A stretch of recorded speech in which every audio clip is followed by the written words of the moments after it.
We are basically walking a tightrope in business. It's a tightrope that we walk every single day. And do you know what we're doing on this tightrope? If you've ever seen someone walking down a tightrope, they've got usually a bar in front of them, right? And they are trying to stay even, one foot in front of the other. But what happens? You've got this stick or bar in front of you, balancing you. But the problem is that life doesn't really keep us balanced, does it? So we have our ambitions and our dreams over here, and then we have the expectations and opinions of others, and we have social media, and we have our limiting beliefs, and we have the worth that we believe we have in life, our self-worth. This is actually what we are balancing on a daily basis. Have you ever found yourself saying yes to everything and everyone? Are you, someone asks, hey, can you help me? Yeah, absolutely. I can help you. Or, can you pick up this for me? Can you do that for me? Can you show up at this time for me? Can you show me this house right now? You didn't answer your message 5 minutes ago. Why didn't you answer your message? Why didn't you answer your phone? All of these things. This is the need to please. And I am a recovering pleaser. I don't do it anymore because I finally realized it wasn't serving me. It wasn't serving me to be a people pleaser. And where does this start? It's basically ingrained in us. And what's interesting is it really comes from childhood, and it is how you were brought up. It is what you saw, it is what you experienced, and it's how you've been conditioned by society. What's interesting is that not everyone is a people pleaser. I have a son, a younger son, who is not a people pleaser. And I started realizing this early on. And he was in grade 4. Here's an interesting little story. He was in grade 4. He was coming home on the school bus, and I always checked in with him. He had a phone. I mean, he didn't really have anyone to call on this cell phone, but it was for me to know that he was going to be coming home safely, especially in Canadian winters, right? There's snow, there's ice, all of that. So he's on the school bus and he messages me, and he says to me, and he's in grade 4, he says, I had a math test today and I don't believe I did well. And we can discuss it when I come home and what I plan on doing to fix that. As the parent, I didn't know what to say. I was like, okay, sure. I felt like I was the one being disciplined and talked to. He, from grade 4, knew what his responsibilities were. He knew what role he played. He knew what he expected of himself. And it didn't really matter whether I was happy about it or not. He had already created his own expectations of himself. I found that really interesting because I didn't grow up that way. I was daughter, first child, European parents, where the parenting was done by, well, this is what we're telling you to do. Don't ask questions, just do it. Whereas I found that if I give a little more leeway and more opportunity, then the individual starts to think for themselves. And what is actually good for me in this situation? And it has unraveled like that with both my kids. So let's jump back in here for a minute. We all have moments that we feel like we have to people please. And if we don't, then maybe they won't like us. And the irony is that we bend over backwards to please other people, not to disappoint them, but we often end up disappointing ourselves and what's important to us.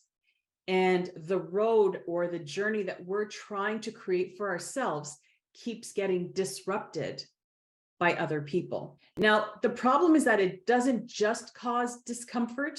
It actually causes stress.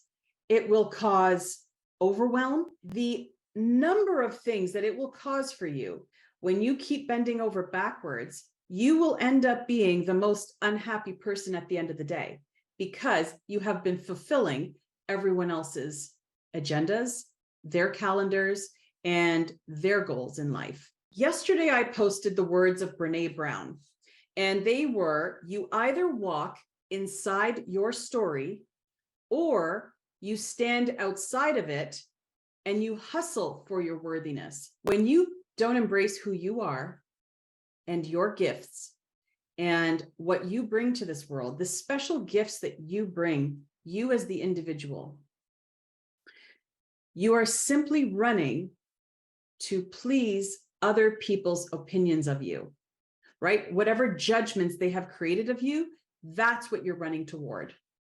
Instead of actually showing, this is me, here I am, and you either like me or you don't. And that's why I say I am a recovering people pleaser, because when I finally realized that I had these beautiful gifts that I could be sharing with people, I had my own knowledge about what I have experienced in life, and that was worth something. So all these years, whether I was when I was living in Europe or whether I was here, I had to learn to start saying no to other people's agendas and start following my own.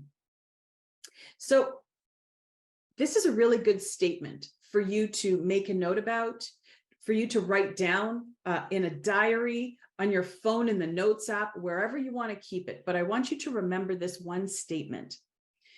If you don't set your own agenda, someone else will, and you will begin to follow theirs.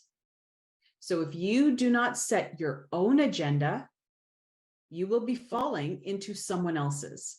I personally prefer to follow my own agenda and then be of service to others, but not be on their agenda. So I'm going to break this down for you a little bit later on, but at the end of the day, your business, your dreams, and your self-worth are far more important to be compromised for the sake of pleasing others, because that's just what you grew up with, because that's just what you've learned or watched in life. It's time for you to spread your wings and really take on this beautiful person that you are and say, I am enough. And if they don't like me, that's okay. Typically, when we do not feel our self-worth, it will show up in business. It will show up in our relationships, and it will show up in how we feel about ourselves, meaning our confidence. And I made a post this week about confidence, and that success in business actually doesn't come from your confidence. It comes from your self-worth. Because if you feel that you are worthy of being paid more money, if you are worthy of scaling your business, taking your business to other countries, changing companies, whatever that looks like to you, if you believe that you are worthy of more in life, that will lead to more confidence. Then that more confidence then leads to more success. But we always need to go back to the root of where everything starts.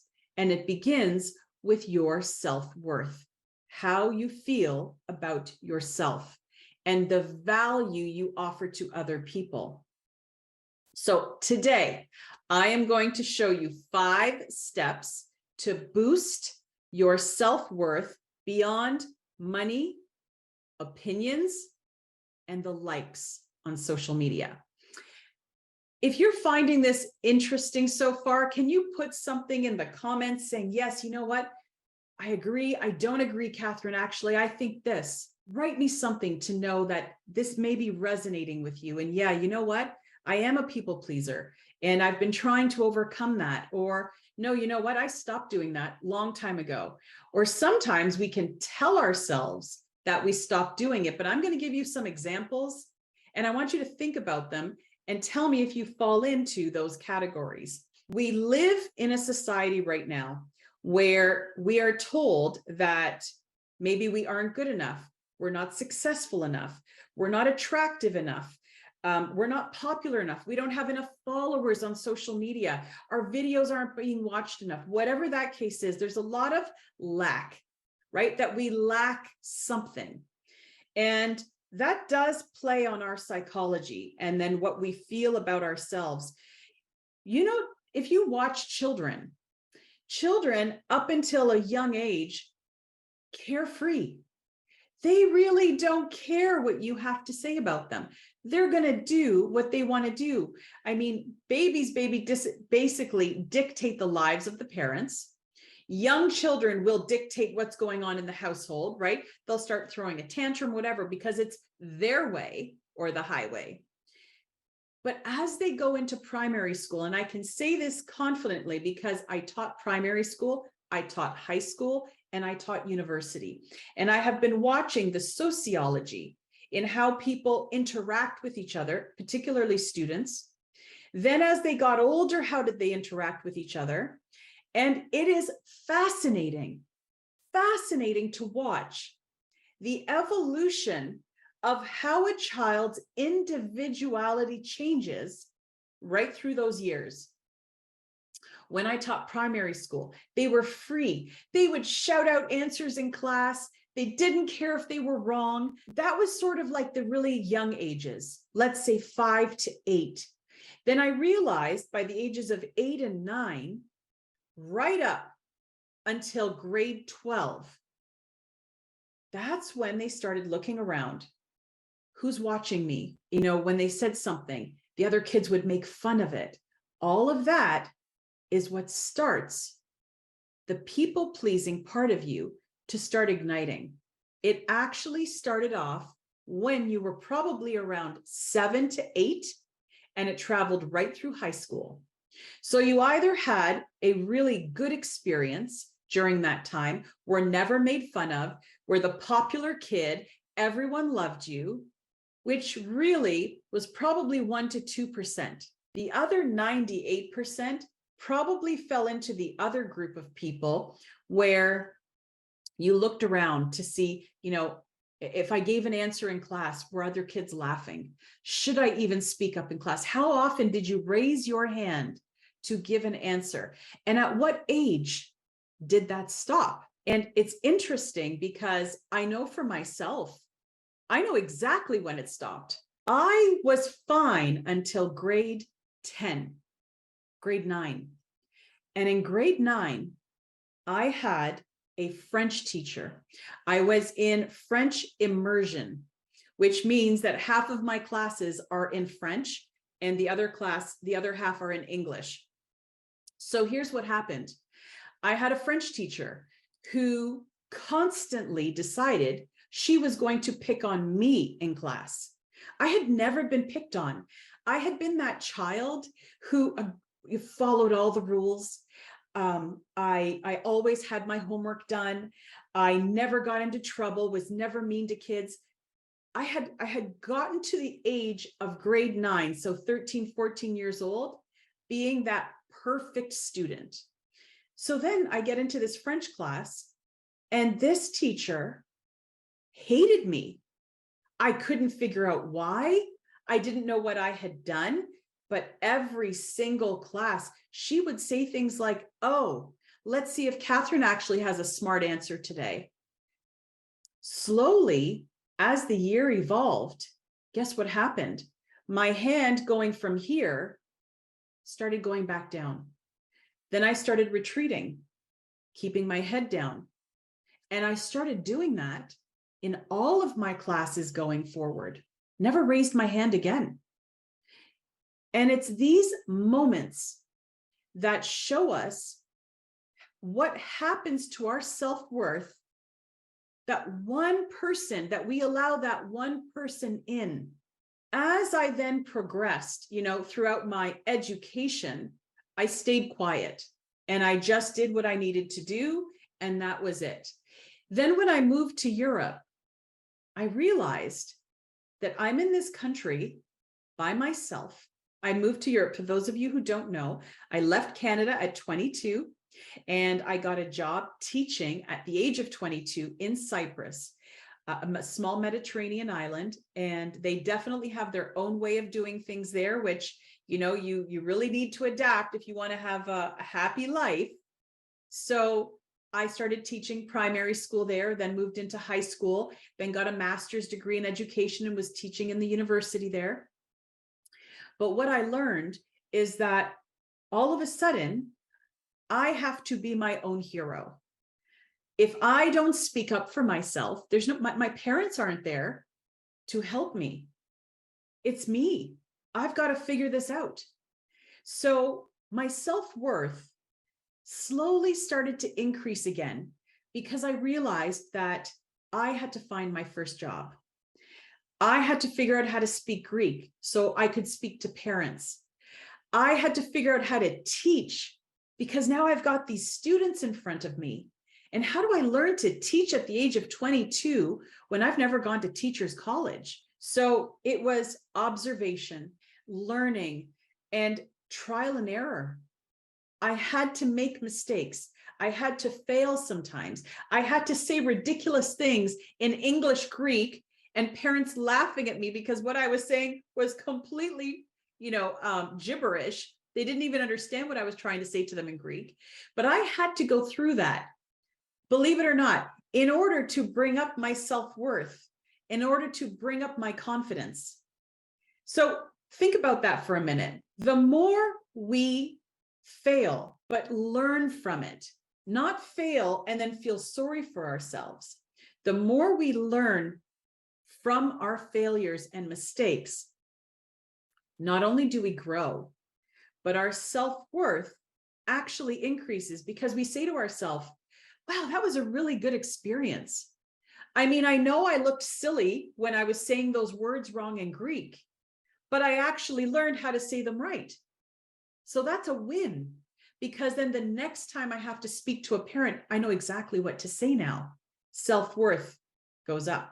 So let's go on to step 1 in boosting our self-worth, especially in business. And when I say business, obviously it includes life as well because of our interactions with people. Step 1, recognize your inherent value as a human being. I have a long story. I have a very rich medical history, which I will go into on another video. But needless to say, that very colorful medical history that I have that happened when I was 33, all the way up to just a few months ago, what that has helped me realize, because I have been on my deathbed, I have actually been told by doctors, we cannot save you. We don't know how to help. When you've gotten to that point where you are staring at death, when I'm having a massive heart attack and I know I'm dying, what you then realize in that very moment is that if I survive this, there is a reason for it. There is a reason that I am still here. And every time that I have survived, probably a situation where other people have not been as lucky as I have to stop and say to myself, I am meant to be here. There is a reason that I am here, and I have an inherent value.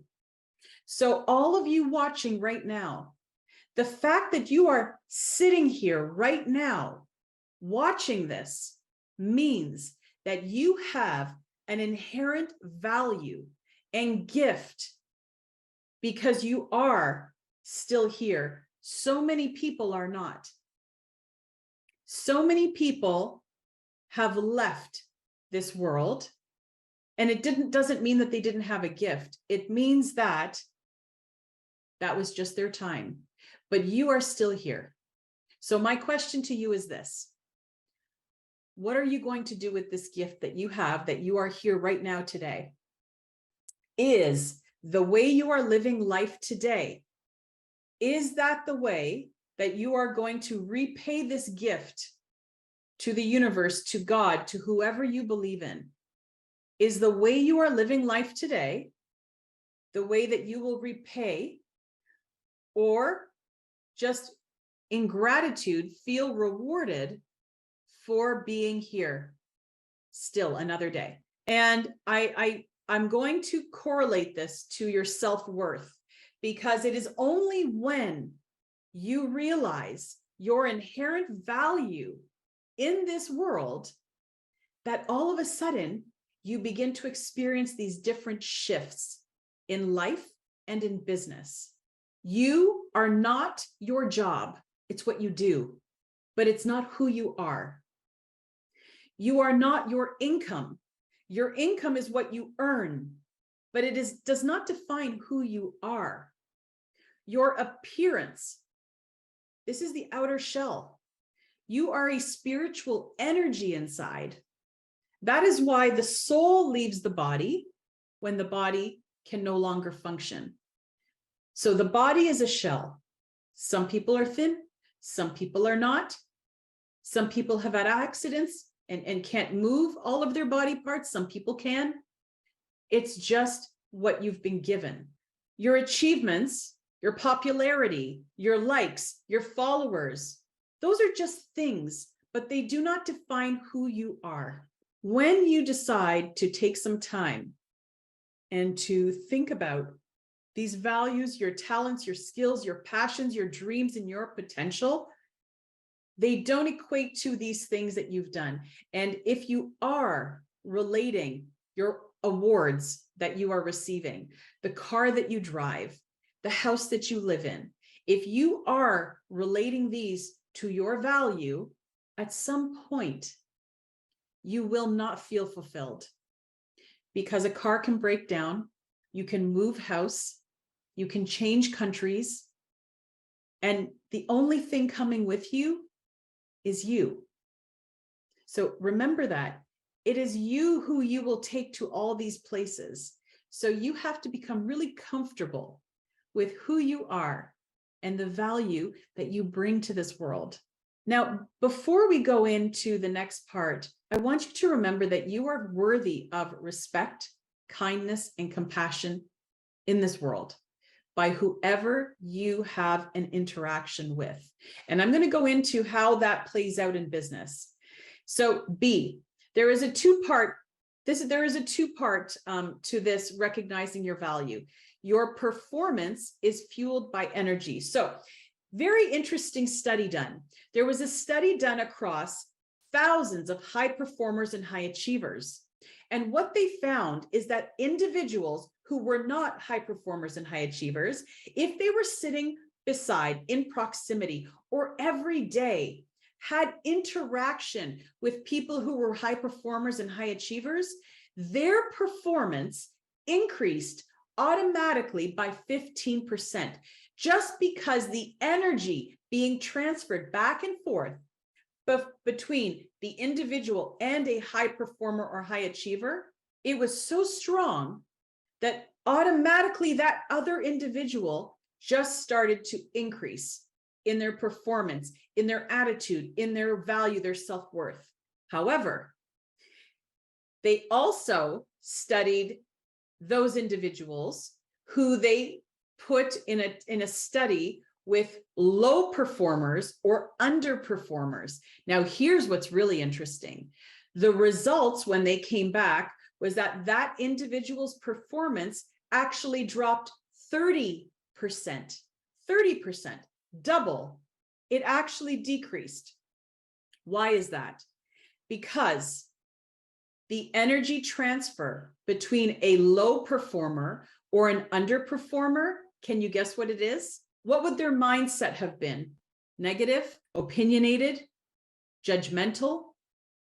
You cannot thrive in an environment like that. So therefore, you actually begin to underperform. Your performance will fall 30%. So I'd like you to take some time and really look at who you surround yourself with on a daily basis. Are they bringing you up 15%? Or are they bringing you down 30%? What have you noticed? So let's keep going. Challenging your negative beliefs and thoughts. So this is everything.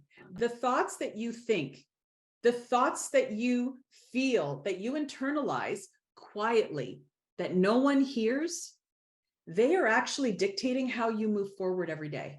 When you catch yourself thinking negatively, I'd like you to ask yourself this question. Is this really true? Or is this a story I'm telling myself?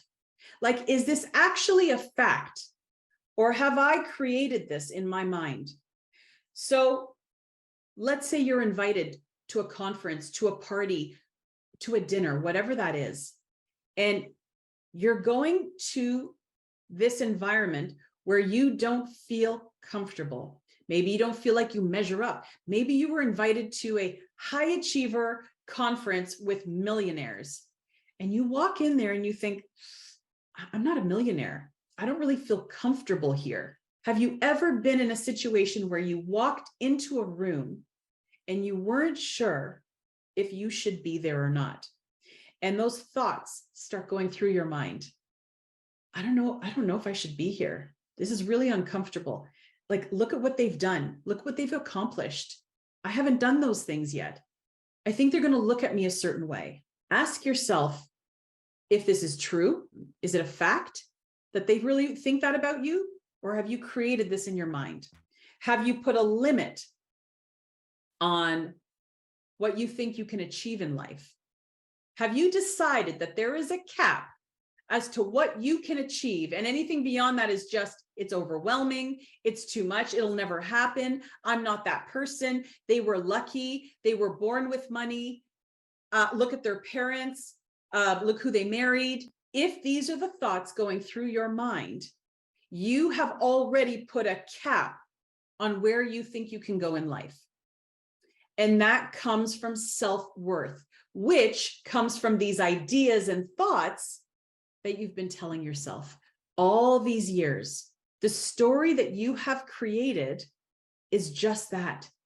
You created it. It's not a fact. Why is it that we are all human beings? We all have the same time in the day, but some can become a billionaire, a millionaire, and some never do? Why is it that some people can be so happy and content and fulfilled and others aren't? It's just this.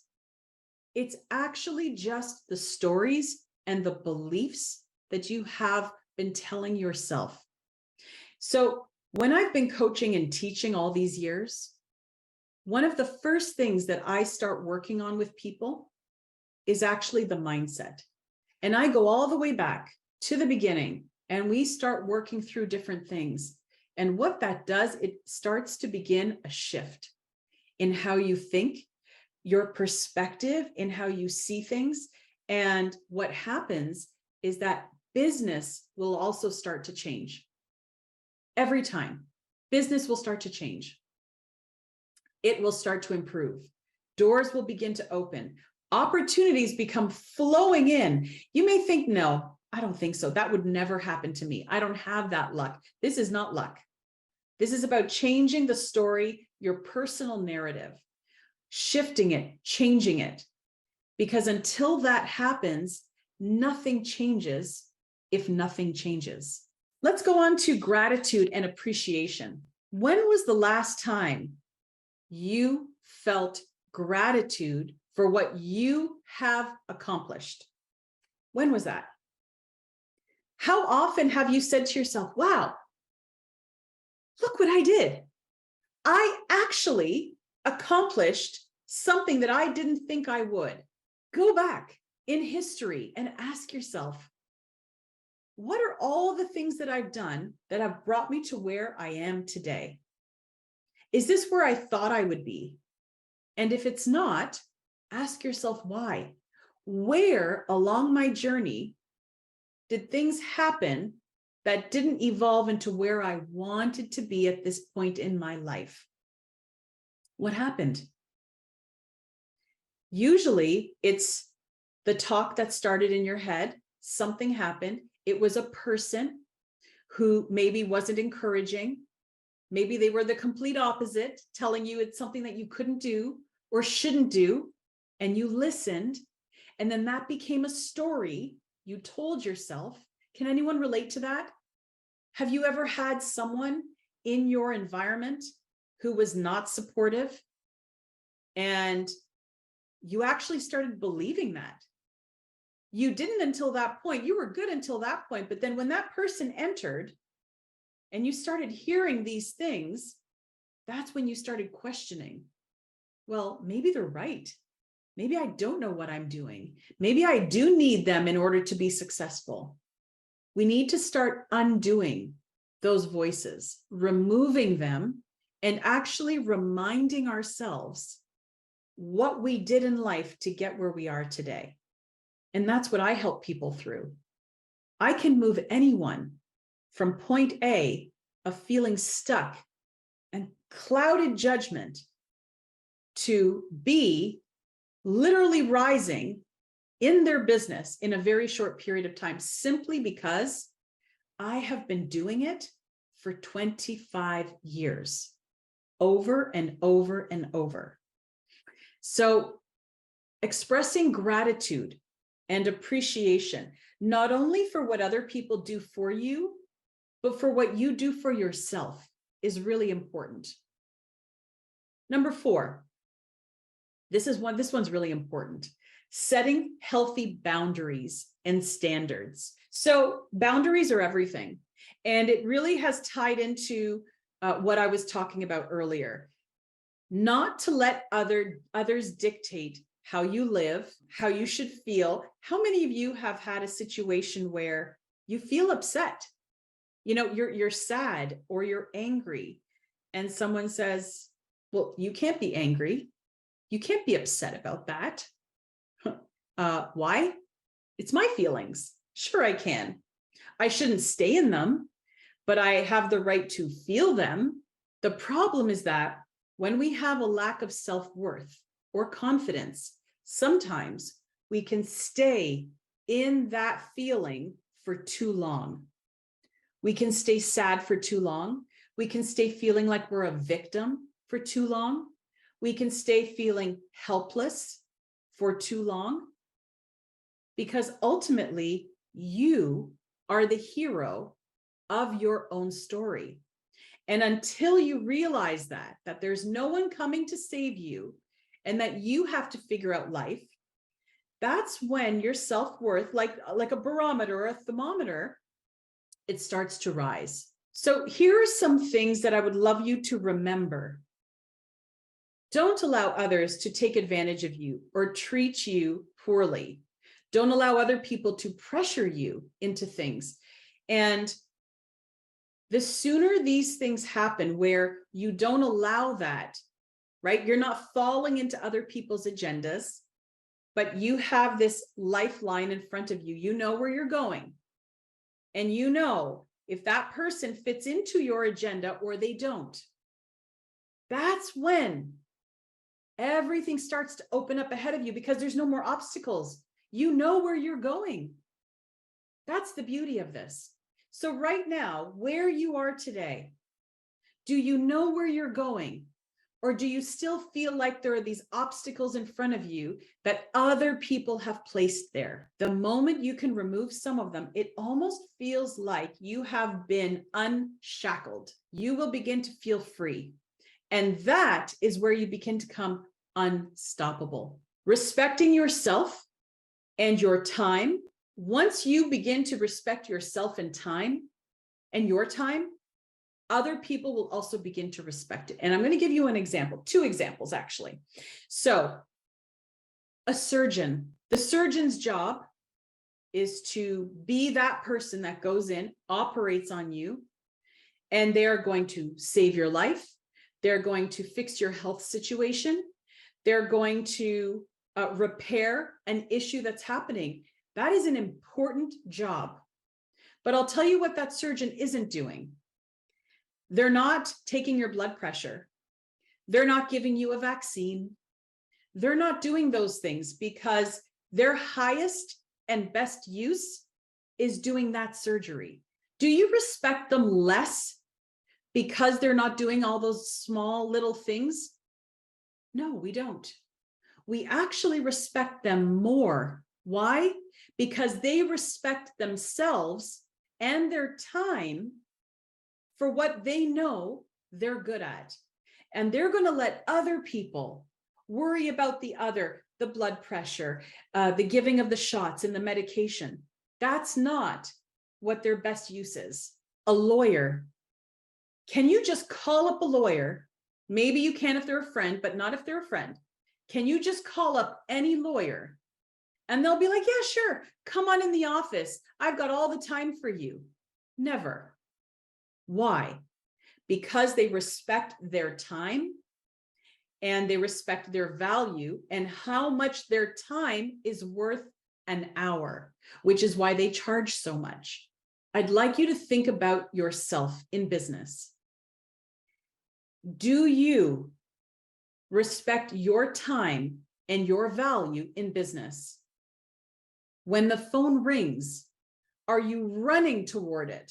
Now, yes, your business may depend on that because they will go on to the next person. My point here is this. If you don't respect your time and the value that you bring to your business, no one else will. No one else is going to say, you know, you're so great. And if they are telling you that, that's because you know your value and you've understood how to show that to people.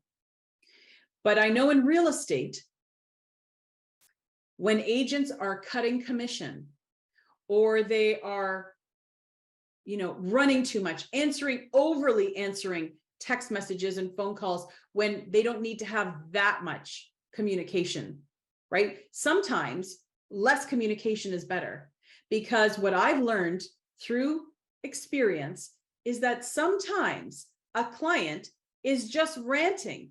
They have no one to talk to. So they're just ranting in a text message. And then we are spending the time to answer their rants when really it was just them thinking. And I'll tell you how I know that, because I have answered those rants. And here's what happened. They came back and said to me, oh, well, I didn't mean it.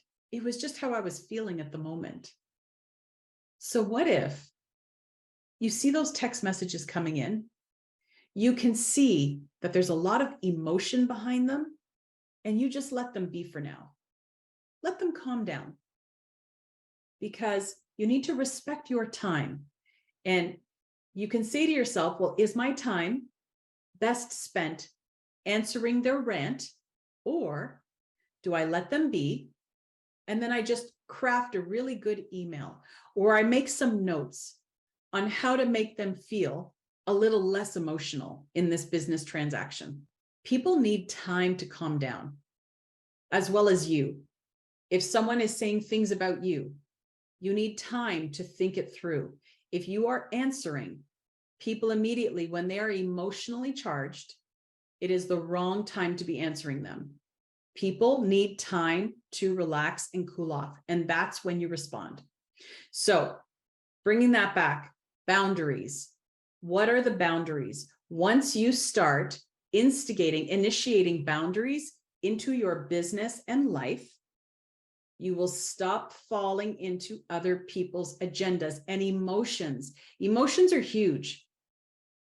If you are falling into other people's drama all the time, you have to ask yourself, is it them or is it me? They may be dramatic, but I don't have to fall into that. Number 5, our last point. Do things that make you happy and fulfilled. I asked someone once, what makes you happy? Do you know what they said? I don't know. If you ask someone between the ages of 30 and 60, what makes you happy? Guaranteed, most people will say, I don't really know. I don't know anymore. I've lost who I am.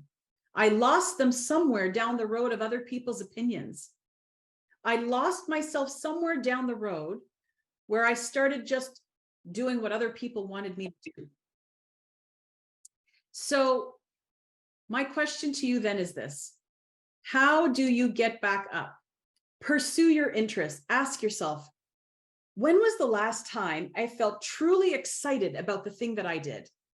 When was the last time I really felt fulfilled? I mean, I felt joy in my heart when I did that. What lifted me up when my energy was at its number 10? What was I doing? That is what makes you happy and fulfilled. Go back and think to yourself, when did I feel like that last? Learn new skills, add knowledge to your toolbox. It will also help you, make you feel like you are worthy, because it also increases your confidence. Gaining more knowledge and growing your mindset every single day. Listening to podcasts, reading books, maybe learning something new. All of these things, believe it or not, little hinges swing big doors, don't they? Think about it for a minute. Huge doors. These little hinges are holding those doors up there, just like your life. The little things that you do are actually making a compound effect in your life. You just have to figure out, what are those little things I need to start doing to create that compound effect? The time is now to start believing in yourself. Your self-worth are the little things that you do every day. The boundaries, the saying no, the people pleasing, those likes on social media. Ask yourself this instead of the likes. Say, if I could just impact one person today with my post, is that enough? For me, it is. But guess what happens? You don't end up just impacting one person. You actually end up impacting far more people. And people you didn't even think you were impacting, you are. If you want to change something about yourself today, write down one thing right now that you are going to work on for the next week, that little hinge that you're going to move your life forward with. What's that going to be? If you want to share it, right down below. What's that one thing you are really going to work on to increase your self-worth, to show people, yeah, I have value and I have respect for my time and my boundaries. Thank you all for watching today, and I'm going to see you again. Have a great week. Stay awesome. This is the evolution of you.